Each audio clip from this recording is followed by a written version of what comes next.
آج میں واقعہ کربلا پڑھ رہا تھا 9-10 محرم کو، جب سب اہل بیت کو شہید کر دیا گیا۔ تمام بچوں، بیویوں اور امام زین العابدین کو قیدی بنا لیا گیا۔ ان کو واپس شام کی طرف لے کر جانا تھا۔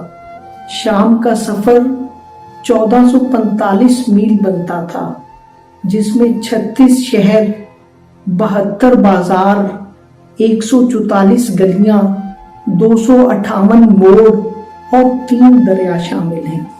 ان تمام تر تکلیفوں کے باوجود، آزمائشوں کے باوجود، تمام بیبیوں نے اور امام زین العابدین نے ایک بھی نماز نہیں چھوڑی۔